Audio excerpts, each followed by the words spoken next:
Të nërmiq, mirë se rishihemi në kjo është koha dhe pikërisht në kulmin e kohës. Jemi në ato momente ku shpresohet se është nata e Kadrit, nata e vitit, një natë sa një jetë, një natë sa 1000 muaj, më mirë se 1000 muaj. Është nata e Kadrit ku besimtarët musliman anë kënd botës luten, përgjërohen dhe shpresojnë shumë nga kjo natë. Është një entuziazëm që në një farë mbulon gjithë botën anë kënd saj. Dhe jemi pikërisht në xhaminë e Namazjas me Hoxhën Ahmet Kalaja për të kuptuar dhe për të thelluar më tepër në këtë natë dhe për të marrë më të mirën e saj. Hoxh, mirë se vini. Mirë se gjetëm. Hoxh, përse gjithë ky entuziazëm i besimtarëve anë kënd botës nga kultura të ndryshme, nga situata të ndryshme, nga gjendje të ndryshme, ngritur duart nga qielli për të lutur në këtë natë të veçantë? Nga buron gjithë ky entuziazëm? Faktikisht nuk është entuziazëm vetëm i besimtarëve, madje edhe jo besimtarë dhe ata që nuk janë musliman faktikisht e presin, madje ka për atyre që agjërojnë në këtë, pra kanë agjëruar këtë ditë duke pritur këtë natë madhe. Është një natë e madhe faktikisht sepse është nata e jetës, siç e thatë edhe ju. Njeriu duke u përkushtuar në një natë vetme merr një shpërblim shumë të madh, merr sevap, siç e themi në gjuhën islame, merr një sevap shumë të madh, një shpërblim shumë të madh dhe është një moment që domethënë i falen gjunat, në një hadith profeti alayhis salam thotë kush e kalon natën e Kadrit me lutje, me përgjërim, Zoti do ja falë gjitha gjunat. Pra është një mirësi e veçantë. Po mrekullia e kësaj nate qëndron në faktin se në këtë natë ka zbritur Kurani për herë të parë. Dhe diskutimi është, a zbriti Kurani në këtë natë për shkak të vlerës që ka këtë natë, apo zbritja e Kuranit i dha vlerën të madhe, kaq vlerë të madhe kësaj nate, domethënë. Dhe faktikisht domethënë kjo natë është natë kompensimi. Le themi mosha e pasuesve të profetit Muhammed alayhis salam, thot pejgamberi sa, është mes 60 dhe 70, është mesatarja 60-70. Dhe njerëzit më herët kanë jetuar më shumë dhe kanë pas më shumë kohë për ta adhuruar Zotin. Dhe Zoti pikërisht këtë gjë ju kompensoi ummetit, pra pasuesve të profetit Muhammed, bashkësisë islame, ja kompensoi duke i dhënë natën e Kadrit, e cila është më e vlefshme se 80 e sa vite nëse njeriu do ta bënte adhurimin pa ndërprerje. Pra llogarit njëri i cili lutet pa ndërprerje 80 e sa vite, njëri i cili fal namaz 80 e sa vite, pa ndërprerje, pa ngrënë papir, pa bërë asgjë, jep një lëmosh, sikur e ka bërë këtë 83 vite pa pushim. Llogarit se çfarë shpërblimi madh ka tek Zoti i gjithësisë. Pra është një ofertë hynore në mënyrë që i kalon të gjitha dimensionet e shpresës së zakonshme. Është si gjitha festat e tjera në Islam. Domethënë festat në Islam nuk janë përkujtimore, janë diçka që përsëritet vazhdimisht. Dhe kjo mirësi dhe ky bekim i Zotit i ka ndodhur profetit Muhammed alayhis salam, dhe kjo do të ndodhi sa herë të jetë kjo natë, pra nata e Kadrit, sa herë që të jetë, do të ndodhi një gjë e tillë. Pra ne nuk përkujtojmë një moment në historinë e njerëzimit që ka ndodhur si mirësi, por se është një proces. Është diçka që përjetohet vazhdimisht. Pra festat në Islam përgjithësi e kanë këtë gjë, pra nuk janë diçka përkujtimore, nuk e njohin përkujtim. Për këtë arsye quhet Eid në gjuhën arabe. Eid e përkthyer në gjuhën shqipe fjalë për fjalë, do të thotë diçka që përsëritet gjithmonë. Pra nuk është diçka që ne e kujtojmë se çfarë ka ndodhur, por është diçka që ndodh vazhdimisht. Për shembull, në Bajramin e Fitrit, njerëzit marrin shpërblimin e Ramazanit, të gjithë, dhe kjo ndodh sa herë që ka Bajram Fitri. Në Kurban Bajram, njerëzit marrin shpërblimin e 10 ditësh të Dhulhixhes, dhe kjo ndodh gjithmonë sa herë që ka, domethënë, Kurban Bajram. Pra çdo festë, flas Ashuraja, Zoti fal gjunat e një viti që ka kaluar, dita e Arafatit, agjërimi i ditës së Arafatit, Zoti fal gjunat e 2 viteve. Pra gjithmonë sa herë ka Arafat, jo vetëm në kohën e profetit, apo gjithmonë sa herë ka ditë Ashuraje, gjithmonë ndodh e njëjta gjë. Pra ne mund të përjetojmë në një farë mënyrë të njëjtën natë siç ka përjetuar profeti Muhammed apo sahabët, nëse guxojmë ta themi kështu. Pra janë të njëjtët, po themi, sasi me lajkesh apo e njëjta mundësi për të ndryshuar një faqe të re në raport me Zotin, në raport me të vërtetën. Për këtë arsye në Kur'an tha Zoti, "Tanazzalul malaikatu war-ruhu fiha", melajket zbresin tokat natë, madje edhe vetë kryengjëlli Xhibrili alayhis salam. Pra toka mbushet, për këtë arsye natë Kadri, çfarë kuptimi ka? Ka kuptimin e vlerës, diçka shumë e vlerësuar, ka kuptimin e kaderit, pra me kuptimin shkruhet fati i njeriut, dhe ka kuptimin kadri në raport me kaderin, me caktimin. Me kaderin dhe ka kuptimin e ngushtësisë, që do të thonë toka mbushet plot dhe nuk ka asnjë vend bosh mbi sipërfaqen e tokës që mos tjetë mbushur me engjëj, mos tjetë mbushur me melajke. Pra nata e vlerës madhe, sepse në të zbriti Kurani, njeriu merr një vlerë tjetër, por edhe shpërblimi është shumë i madh në të në krahasim me çdo gjë tjetër, sepse Zoti e tha në Kur'an më mirë se 1000 muaj. Nata e kadrit, pra me kuptimin e kaderit, pra ne muslimanët besojmë se çfarë është shkruar për njeriu në barkun e nënës, domethënë updatohet ose ribëhet edhe një herë në barkun e nënës, në natën e kadrit për një vit. Pra, njeriu të shkruar çdo gjë në barkun e nënës dhe kur vjen nata e kadrit, rishkruhet ajo që do t'i ndodhi në një vit. Pse? Pra në këtë natë merren vendime të mëdha në qiell për ne, që do të thotë do të jemi të vëmendshëm, nuk ka kuptim që të jemi të shkujdesur apo indiferent ndaj saj. Absolutisht. Domethënë ka ca gjëra që do të ndryshojnë në caktimin e barkut nënës për ne, në bazë të mirësisë që ne kemi pasur në bazë të mirësisë që ne kemi pasur le të themi gjatë këtij viti. Dhe ka ca gjëra që do të ndryshojnë ndoshta në disfavorin ton për shkak të paudhësive që ne mund të kemi pasur gjatë këtij viti. Pra, mirësitë ne muslimanët besojmë se kaderi edhe ndryshon, nuk është i pandryshueshëm, ndryshon me dua, po ndryshon edhe me të keqen. Pra kur njeriu nuk është i mirë, nuk është në rregull, kjo jep efekte edhe në caktimin e Zotit për të.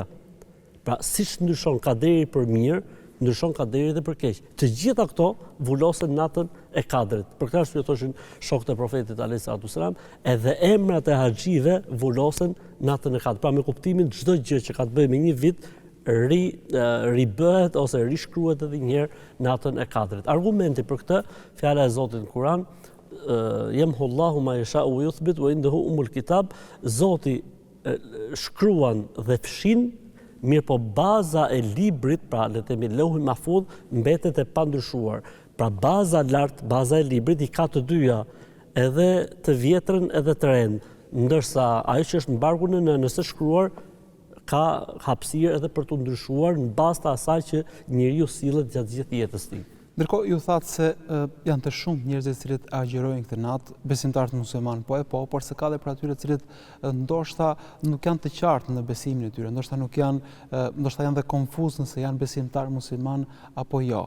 A mjafton vetëm agjerimi për këtë natë, a mjafton vetëm po themi njeti se po agjeroj këtë ditë dhe duke përfshirë syfyrin dhe iftarin edhe këtë natë? Unë besoj që agjerimi, le të themi, kësaj dite, pra për të arritur mirësinë e kësaj nate, nuk ka dyshim që është tregues i një besimi, sepse njeriu për çfarë po agjeron? Pra është tregues. Pra në momentin që njeriu e agjeron këtë ditë duke pritur pra këtë natë, është tregues i besimit të tij, por nuk është e mjaftueshme. Sepse ne kemi nevojë për Zotin gjithmonë, dhe ne kemi nevojë për mëshirën e Zotit gjithmonë, dhe ne kemi nevojë për bekimin e Zotit gjithmonë, ne kemi nevojë për dritën e Zotit gjithmonë. Dhe njeriu nuk mund mjaftohet me një herë të vetme. Domethënë, ne kemi nevojë për Zotin sa herë që marrim frymë, ne kemi nevojë për Zotin sa herë që çelim syt, ne kemi nevojë për Zotin sa herë që hedhim hapat në jetë. Domethënë, njeriu nuk mund të mjaftohet me një herë. Njeriu duhet të jetë falëndërues, njeriu duhet të jetë mirënjohës. A nuk themi ne për shkak se në jetën tonë, për shkak vesi më i keq që ekziston ndër njerëz është thjesht mosmirënjohës. Po ti je mosmirënjohës ndaj Zotit, krijuesit të gjithësisë. Nuk ka gjë më të rëndë. Do të jap një shembull shumë të thjeshtë. Kemi një njeri i cili është shumë i mirë, për shoqërinë shumë i mirë, në punë shumë i mirë, kontribues shumë i madh, njëri që bën për shokët dhe për gjithçka. Dhe vjen darkët, a kupton, mohon prindin e tij. Çfarë vlerë ka ky njeri përderisa mohon prindin e tij? Pra, ne mund të jemi shumë të mirë, ose mund ta kemi zemrën shumë të bardhë, ose ku e diun. Mirë, po vjen një moment që ne jemi mosmirënjohës ndaj Zotit ton. Çfarë kuptimi ka jeta? Pra, nata e kadrit është okay që agjerohet, pritet etj, por nuk është e mjaftueshme. Pra agjerimi i saj është një po themi një shenjë e madhe, një shenjë kurrijuese dhe dalluese, por se ju thoni që nuk mund të ndalemi këtu.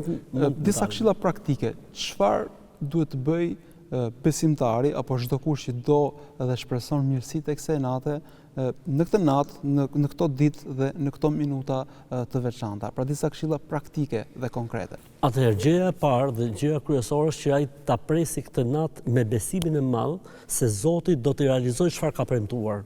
Çfarë ka premtuar Zoti për natën e Kadrit? Ka premtuar falje, ka premtuar mëshirë, ka premtuar fatin e mirë për njeriu dhe ka premtuar i madhi Zot shpërblimin e shumëzuar për 83 vite. Ne këtë duhet ta besojmë dhe këtë duhet ta shpresojmë, sepse ka një fjalë profetike e cila thotë, ti nuk do të marrësh ti nuk mund të marrësh shpërblimin e plot për adhurimeve vetëm sa ti e ke menduar, vetëm sa ke shpresuar. Pra në varësi të ambicjes që ke patur dhe vetdijes se çfarë po kërkon me të. Po, absolutisht. Për këtë arsye në një ditë profeti alayhis salam tha, çdo besimtar dhe besimtare që e kalon natën e Kadrit me lutje, me përgjërim, me adhurim, me namaz, Zoti do t'ia falë gjitha gjunat që ka bërë më herët. Shif. E njëjta fjali është thënë për gjithë Ramazanin. Ka thënë profeti alayhis salam, ai dhe ajo që i kalon netët e Ramazanit me lutje dhe me falje dhe përgjërim, me besimin Zot dhe duke shpresuar shpërblimin e tij, Zoti do t'ia falë gjitha gjunat. E njëjta gjë është thënë vetëm për një natë. Cili do besimtar dhe besimtare që e kalon natën e Kadrit me lutje, me dua, me përgjërim, me namaz, me besimin në Zot dhe duke shpresuar shpërblimin e tij, do t'i falen gjitha gjunat që ka bërë. Atëherë, e para të besojmë në këtë që na ka premtuar Zoti, e dyta ta shpresojmë, e treta të mundohemi që natën e Kadrit ta mbushim me adhurime. Që do të thotë, me namaz, me dua, me sadaka, me lexim Kur'ani, me vepra të mira, duke net me familjen, duke kënaqur prindrit, duke kërkuar hallallikun, dikujt që mund të kemi hyrë në hak, domethënë, ose mund të kemi prekur dikë me dashje apo pa dashje. Në këtë natë është mirë që njeriu domethënë të pendohet mes tij dhe Zotit. A është e mundur për shembull në këtë natë të derdhim 2 pika loti si një moment rrëfimi përpara Zotit, si një moment përgjërimi përpara Zotit, si një moment, si më thon, shkrehje e gjithë asaj që ne kemi bërë deri në këtë ditë. Pra pëlqejet dhe është mirë që njeriu këtë natë ta kalojë me pendim, pëlqejet që në këtë natë njeriu domethënë bëj sa më shumë sadaka, sepse sadakaja shumëzohet çdo gjë shumëzim për 83 vite, është mirë që njeriu të bëj sa më shumë dua dhe lutje, sidomos në kohën kur e çel, sidomos në kohën kur e mbyll, sidomos gjatë gjithë natës. Pra çdo vepër e mirë në këtë natë ka një shpërblim të madh, ka një sevap të madh, qëndrimi në xhami. Pra ajo që unë do të sugjeroja për shembull për të gjithë është që të rrim në xhami sonte, të bëjmë dua, të bëjmë lutje, sepse në fund fare nuk përsëritet. Në fund fare qëllimi kryesor, si tha pejgamberi sa kur foli për mirësitë e Ramazanit, dhe në të ndodhet një natë që është më e vlefshme se 1000 muaj. Faktikisht të njëjtën gjë ka thënë edhe Kur'ani. Pra vetëm fakti që gjithë me lajket zbresin tokë, vetëm ky fakt e bën njeriu në këtë natë ndihet ndryshe, të ndihet më mirë, sepse nuk ka djaj, sonte nuk ka djaj, pra natën e Kadrit, se ne shpresojmë shumë që të jetë sonte nata e Kadrit, siç thuhet pra, edhe siç shumica le të themi e dietarëve thonë që është nata e 27, mirë po faktikisht gara është e hapur për 10 netëshin e fundit të Ramazanit. Ne këtë gjë u bë 5-6 ditë që po e kërkojmë, do ta kërkojmë deri në fund të Ramazanit. Po faktikisht sonte shpresohet më shumë. Për këtë arsye të mundohemi të mbushim xhamiat, të bëjmë dua, të bëjmë vepra të mira, të japim sadaka. Pse mos t'japim edhe zekatin që ta kemi si datë fikse, që mos rishtu ngatru datat gjatë gjithë viteve që do të vinë më pas. Pra, sa më shumë vepra të mira, vetëm një gjë duhet mendojmë. Çdo gjë shumëzohet ose është më e mirë se sa 83 vite të ishte bërë pa ndërprerje 24 orë. Dhe kjo është një natë e veçantë e zgjedhur ku ju thati vetëm që në të nuk ka djaj, po ka shumë me lajke. Madje prezenca e tyre është më shumë se kur të herë. Duat dhe lutjet janë të pranuara. A është një moment ky ku duhet të bëjmë ndoshta disa premtime me veten, premtime që ndoshta ja bëjmë Zotin mbi të gjitha, se do largohemi nga disa ndoshta vese të mëdha, do largohemi nga e keqja, ose së paku do përpiqemi dhe do japim maksimumin. A është koha kjo për të marrë këtë vendim? Kjo është pikërisht tek pendimi. Domethënë njeriu, pavarësisht se pendimi ka një thyrje, pavarësisht se pendimi ka një le të themi ka një moment shumë goditës, po faktikisht është momenti i ngritjes së fortë ose i lartësimit. Domethënë momenti që njeriu pendohet, ai faktikisht lartësohet, ngrihet shumë lart. Dhe është momenti për të marrë disa vendime të mëdha.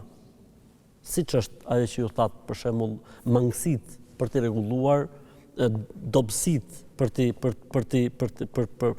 përsosur, le të themi, për të përkryer dhe le të themi mangësitë që mund të kemi në urdhëresat, pra kemi probleme me disa urdhëresa të Zotit, të japim besën sot Zotit që nuk do të kemi më probleme. Për shembull, për problemet që ne hasim si hoxhallar që jetojmë, domethënë në këtë shoqëri, është problemi i namazit.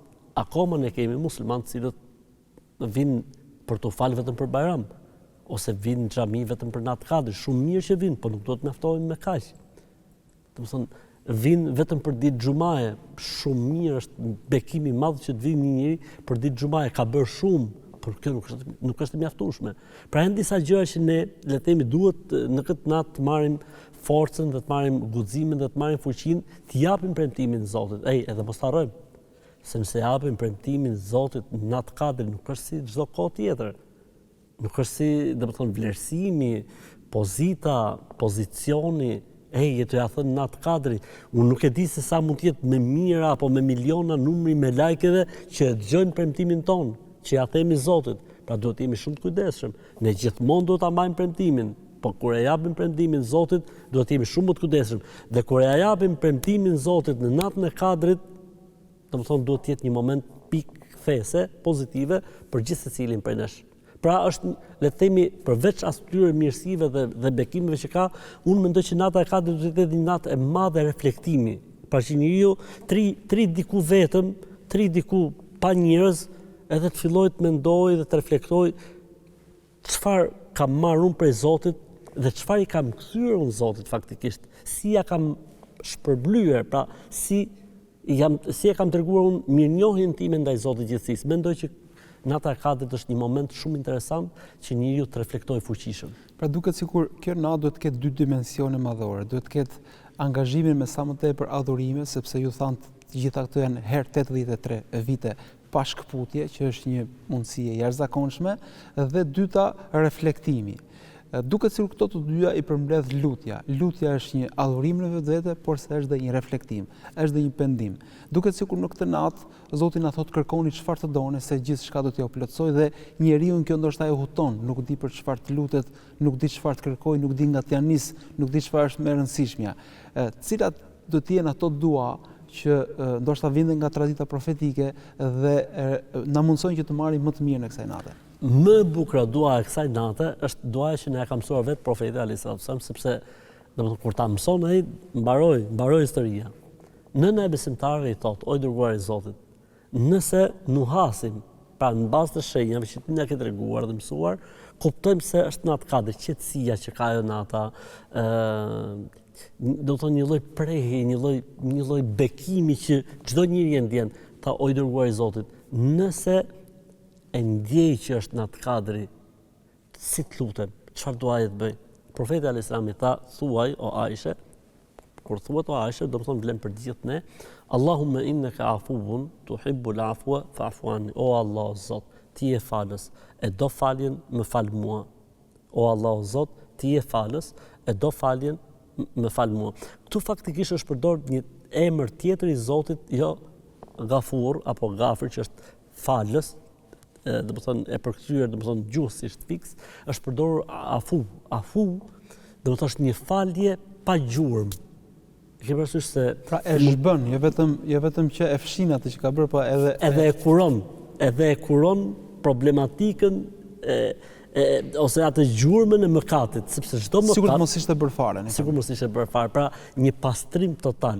Po pse kjo? sepse gjithë problemet tona në jetë, neve na vinë, ne duhet ta kuptojmë, edhe gjithë teleshikuesit që po na ndjekin, gjithë problemet tona në jetë na vinë për shkak të paudhësive tona me Zotin gjithësisë, për shkak të mëkateve tona. Ndoshta dikujt i pengohet furnizimi, ndoshta dikujt i pengohet suksesi, ndoshta dikujt i pengohet karriera, ndoshta dikush dështon vazhdimisht, ndoshta dikush falimenton vazhdimisht, ndoshta dikush është gjithmonë stres, ndoshta dikush është gjithmonë i rënduar, ndoshta dikush është gjithmonë i plogësht, ndoshta gjithmonë dikush nuk ka sukses me bashkëshorten e tij, apo bashkëshorte nuk ka sukses me burrin e saj, ndoshta dështojmë me fëmijët tanë, ndoshta dështojmë me prindërit tanë. Shumë problematika neve në jetë nuk e kuptojmë, se mund të jenë mëkatet tona që Zoti po na pastron, që Zoti po na edukon, po ne problemi jonë si njerëz është se edhe nuk e kuptojmë problemin se ku e kemi. Se tha Zoti në Kur'an, ahsahu Allahu wa nasu. Zoti i ka regjistruar gjitha, ndërsa njeriu i ka harruar shpejt. Atëherë, kjo lutje faktikisht e bën njeriu të pastrohet, e bën njeriu të kthjellohet, e bën shikimin e tij të jetë më i qelqët, të jetë më i qartë dhe të kuptojë se ku ishte edhe ku është. Kështu që lutja më e bukur e kësaj natë është që themi pikërisht këtë, mund ta themi edhe në gjuhën shqipe, nuk ka problem. O Allah, o Zot, ti je falës e do faljen, më fal mua o Zoti im. O Allah, dhe faktikisht imamët në xhamia kur bëjnë duan e kunutit sonte në namazin e natës, gjëja që më shumë të përmendet këtë natë është Allahumma innaka afuwun tuhibbul afwa fa'fu anni. O Zot, ti je falës e do faljen, më fal mua o Zoti im. Është thjesht edhe në formën se si është transmetuar, por edhe nëse nuk e dim, mund ta themi në shqip pasi Zoti i di zemrat dhe çdo lloj forme pendimi, po kjo faktikisht është më e bukur sepse është formës profetike. E thën nga profeti, po ne e dim muslimanët sepse nuk flisën nga vetja e tij, çdo gjë e thoshte nga Zoti i tij. Dhe çdo lutje Kur'ani, se ka dhe diçka tjetër. Njeriu mund të lodhet, për shembull, ose do dhe diçka tjetër, mund të marrësh lutje nga Kur'ani pa fund që ti bësh, ose lutje profetike, ose lëri të gjitha, drejtoj duart nga Zoti i gjithësisë, falenderoj, o Zot, faleminderit për mirësitë dhe begatitë që më ke dhënë, o Zot, unë jam shumë i dobët me të përgjigj në saj të mirave që ti më ke dhënë, pastaj futu tek hallet e tuaja, tek hallet e fëmijëve tuaja, tek dëshirat që ke, sepse nuk mbaron gjë tek Zoti i gjithësisë. Për këtë arsye në një hadith të bukur të shenjtë, profeti alayhis salam tha se Zoti ka thënë, o njerëz, sikur ju të gjithë të mblidheshit gjithë në një llogore, dhe gjithë secili për ju, gjithë njerëzit, nga Ademi deri tek i fundit, dhe njerëzit dhe xhinët, dhe gjithë secili të kërkonte pafundësisht, derisa të mbaron një kërkesë. Llogarit e tij mund të mbarojë një kërkesa njëjët, mund ngopet e zëm sikur të gjithë do të mbaronit kërkesat tuaja dhe do të ngopeshit nga kjo botë. Unë do t'ju ajipja të gjithëve, gjithçka që ju kërkonit, dhe kjo nuk do të paksonte tek unë, pra tek Zoti, aq sa që mund të paksoj gjilpëra e futur në det. Ne nganjëherë kemi problem shumë pa kërkojmë. Na duket sikur po kërkojmë shumë. Pra të mos ngushtohemi në raport me Zotin, pasi Zoti është absolut dhe depozitat e Zotit janë pafund, ndërsa neve na duket sikur po kërkojmë shumë, asnjëherë nuk ka shumë tek Zoti i gjithësisë. Kështu që nata e lutjeve, nata e duave, nata e Kur'anit, nata e pendimit, nata e reflektimit, nata e bamirësisë, nata e afrimit me familjen, e rregullimit të raporteve, sepse vlerësimi është shumë i madh. Mirësia është shumë e madhe dhe pasojat që do të vinë më pas janë shumë të mëdha, shumë me efekt. Ndërkohë ju përmendët një situatë nga jeta profetike kur bashkëshortja e tij tregoi atë dimensionin njerëzor që është i prirur të di se ku ndodhet nata e Kadrit, a ja ka qelluar natës së Kadrit. Pra kërkon disa shenja nga Zoti ndoshta për të identifikuar të mirën konkretisht, për ta përjetuar atë. A mund të themi se prej shenjave që kjo natë na është pranuar, duat dhe lutjet, është dhe dëshira për të agjëruar dhe ditët e tjera dhe për të qenë më afër Zotit edhe pas Ramazanit, edhe pas natës së Kadrit, pavarësisht nëse gjejmë forcë për ta ndjekur këtë ndjenjë apo vazhdojmë të jemi të dobët. Ka një rregull që thotë, e mira të heq mirën, e keqja të heq keqen. E ke parasysh kur bën një gabim, je shumë i prirur të bësh dhe një gabim tjetër mbas atij gabimi. E ke parasysh kur bën diçka të mirë në jetë, je i prirur që mbas asaj të mirë të bësh edhe një të mirë tjetër. Nëse do ta kuptosh se sa pranim ka pas ky agjërim ose ky përkushtim i kësaj dite tek Zoti i gjithësisë, duhet të shohim mbas kësaj dite si do të jemi. Nëse do të jemi më mirë, edhe si më thon, do të thonë mundohemi të jemi më të përmirësuar, do të thotë se kjo natë e ka bërë efektin dhe është pranuar. Nëse ne me të mbyllë natën e kadrit, kthehemi edhe një herë, siç kemi qenë, apo edhe më keq akoma, ky nuk është tregues i mirë, dhe kjo nuk është shenjë e mirë. To ishin të moçmit, nëse do të kuptosh se Zoti të ka pranuar një adhurim, shih se si sillesh mbas adhurimit. Për këtë arsye po ta shohësh në Islam për shembull, gjithmonë adhurimet kanë dhe një adhurim tjetër plus mbrapa. Gjithmonë adhurimet kanë një adhurim tjetër plus përpara. Flas farzët, flas obligimet. Pse? Sepse është një lloj parapërgatitje. Bën një të mirë, fal sunetet, në farzi je shumë mirë. I fale farzet, bëj dhe sunet mbrapa, do të thotë që farzi është pranuar. Pra janë të lidhura gjërat në këtë formë. Ajo që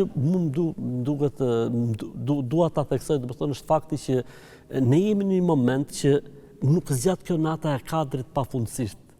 Kjo nata e kadrit është një kohë e kufizuar, prandaj mundohemi ta shfrytëzojmë në maksimum, të lutemi në maksimum, të bëjmë. Profeti i Zotit, bekimet e Zotit qofshin mbi të, këtë natë e disa ka kërkuar, në një vit e ka kërkuar 30 net. Pra gjatë gjithë Ramazanit ka qenë kërkim të natës Pra vitin e parë të agjërimit të Ramazanit ka ndetur në xhami një muaj rresht. Pse ka ndetur në xhami? Për të kërkuar natën e kadrit. Si ka ndodhur ngjarja? Filloi Ramazani, profeti Alisa në xhami, s'ka dalë për xhamie, 10 ditë e para, duke kërkuar natën e kadrit. I erdhi Xhibrili sa mbaroi 10 ditë i parë. O Muhammed tha sallallahu alaihi wasallam, e ke përpara edhe 10 ditë tjera. Kur mbaroi 10 ditë i dytë, i erdhi Xhibrili tha, e ke në ditët përpara, që në ditët që vijojnë, ndeti dhe 10 ditëshin e fundit dhe llogaritet i kur hynte 10 ditësh i fundit, siç kemi përmendur tek emisioni i 10 netëve të fundit të Ramazanit ose 10 ditësh të fundit të Ramazanit, profeti alayhis salatu wassalam bënte disa veprime që si bënte gjatë Ramazanit. Paloste shtratin, shtrëngonte brezin, le të themi, dhe zgjonte familjarët e tij për të falur namaz, për të bërë adhurim. Çfarë është e veçantë? E veçantë është se profeti alayhis salatu wassalam kur nuhaste shenjat e natës kadrit, i urdhëronte familjarët dhe njerëzit që të falin namaz atë natë. Për shembull, kemi disa transmetime të sakta që profeti alayhis salam thoshte, nata e kadrit do të jetë ajo natë ku ne do të bëjmë sejdë në balt. Edhe ose çohuni sonte, dilte nëpër rrugët e Medinës tonë, falni namaz. Pra i orientonte njerëzit, i këshillonte njerëzit. Ajo që unë duhet të përfitoj nga rasti që jemi në kohën e tillë, t'ju themi të marrim fëmijët tonë sonte në xhami, të marrim familjet tona sonte në xhami, që ta përjetojnë të gjithë mirësinë e Zotit, mos jemi egoist, që të përfitojnë vetëm ne, domethënë mëshirën e Zotit dhe bekimin e Tij, por që ta përfitojnë edhe familjet tona. Ka disa shenja, ju thatë cilat janë shenjat, se mu duk sikur dolën pak nga tema, po ka shenja. Prej shenjave të natës kadrit është qetësia. Është një natë më e qetë se netët e tjera, nuk është një natë e zhurmshme ose një natë me erë, është një natë, domethënë bie një lloj qetësie, domethënë trupi i njeriu është ka një farë komoditeti ndoshta shpirtëror tek të gjithë, një lloj qetësie. E dyta, zakonisht nata e kadrit në fund të natës ose gjatë natës shoqërohet me një ves shiu. Në përgjithësi, nuk është rregull i prerë, por në përgjithësi.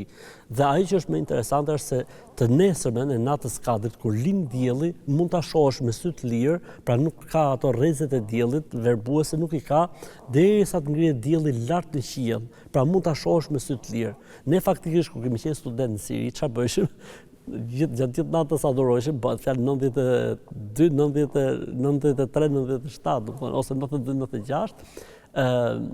Çfarë bëheshim ne, për adhurojshim, duat ku dëgjonin e tjerë, falshim namaz sabahut, rishim në xhami duke përmend Zotin deri në lindjen e diellit, pastaj kemi pas malin afër, para se me lind dielli ngjiteshim lart atje dhe shifshim diellin se si do të jetë. Pra është prej shenjave, domethënë le të themi, është edhe që njeriu mund ta shohë diellin me sy të lirë, pra nuk ka ato rrezet që zakonisht e pengojnë njeriu nga shikimi i diellit. Pra neve na ka ndodhur që e shihnim diellin pas një lloj shqetësimi, si më thon.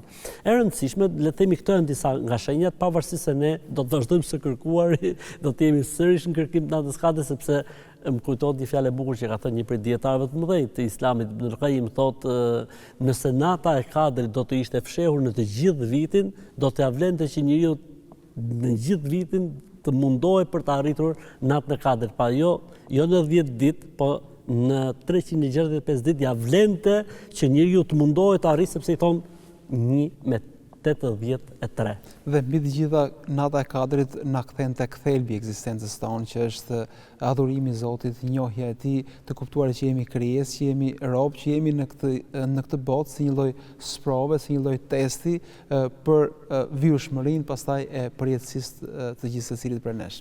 Mbi të gjitha na kthen tek Kurani, sepse gjendja jonë sot që jemi kështu siç jemi sot, se jemi larg Kuranit.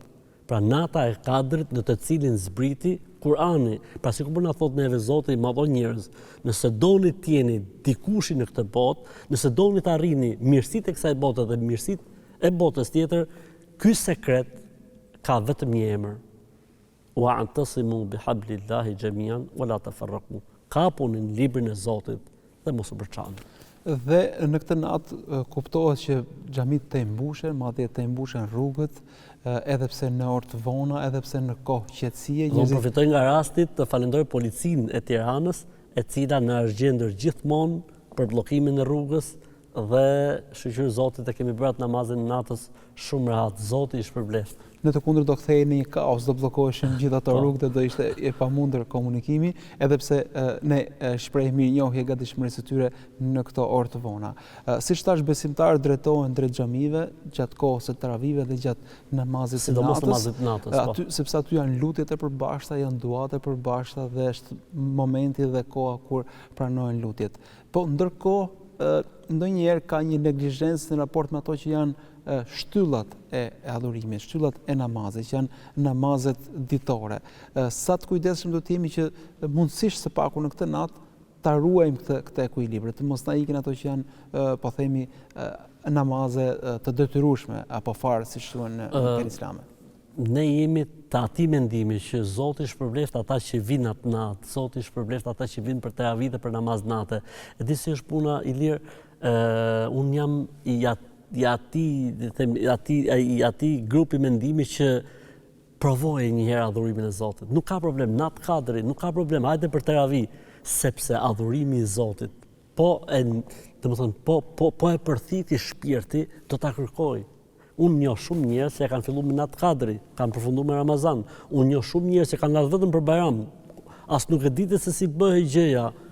Ka filluar me xhuman, pastaj e kështu me radhë, ose ka ardhur vetëm për xhuma, ka filluar me 5 vaktet, sepse është i tillë, domethënë, shpirti është në një dilemë të vazhdueshme, po nuk pati lidhje me Zotin. Dhe në momentin më të parë që jepet mundësia të komunikojë me Zotin nëpërmjet një formë adhurimi, qoftë dëgjim Kurani, qoftë dëgjim ezani, qoftë agjërim, qoftë iftar diku, e rëndësishme një formë adhurimi, aty shpirti pastaj nuk të lënë më pastaj ta kërkon vetë trupi. Sot isha me një djalosh në xhami, i cili tha, unë kam ardhur dikur këtu te kjo xhamia, tha, dhe pastaj tha, i kanë Itali, ndrova fe, ndrova besime ku diun e tjerë, dhe sot ta erdha prapë në xhami. Thash, pse erdhe në xhami? Pyetje.